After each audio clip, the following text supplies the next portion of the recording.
Good morning! For today's vlog ay samahan nyo nga kami ngayon sa pagpunta sa Batangas. Simba tayo sa simbahan ni Padre Pio. Ito nga, traffic na naman. Walang katapusan traffic sa Pilipinas. Diyos mio. Sa totoo lang guys, ngayon lang kami makakasimba sa simbahang yun. Kaya kapapa ng driver ko ang pagpunta doon. Sana wag naman ulit kaming maligaw katulad ng dati. Diyos mio, marimara. Sige guys, maya ko ulit kayo update pag ando na kami sa simbahan.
Welcome to Padre Pio Church.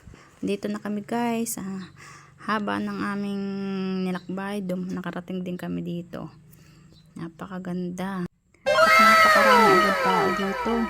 Dinadayo nga po pala talaga ito ng tao. Buti na lang po pinagkalooban tayo ng magandang panahon ngayon para makarating dito.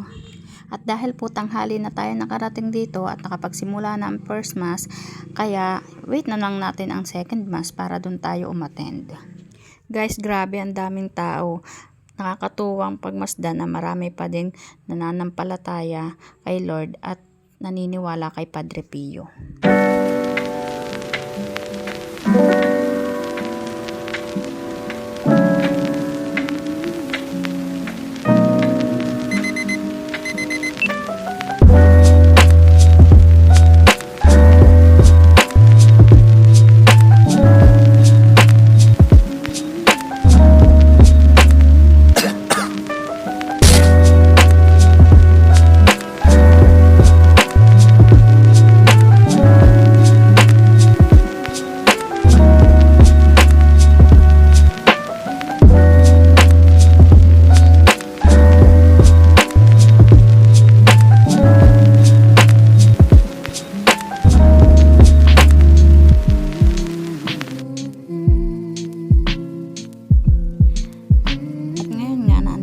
Sa loob ng simbahan, maya lang magsisimula na po ang misa. Grabe guys, umanga talaga ako sa ganda ng simbahang to.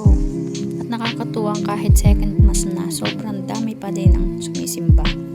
Guys, maya ko ulit kayo balikan, magsisimula na lang po ang misa.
Nang matapos nga ang misa, nagpunta naman kami dito sa likod ng simbahan para mamasyal at matingnan yung holy water daw. At nang makapamasyal na rin. At lumapit din ako dito sa puon, hindi ko alam ang tawag dito, pasensya na. Bawat puntahan namin sobrang daming tao. Nagdasal lamang ako at pagkatapos ay nagpa-picture lang kami bago ako umuwi. Kaso ang KJ ng kasama ko nakshuta. Pagkatapos namin magpicture, umuwi na rin kami. Yun lang. See you in next vlog. Bye! Love you!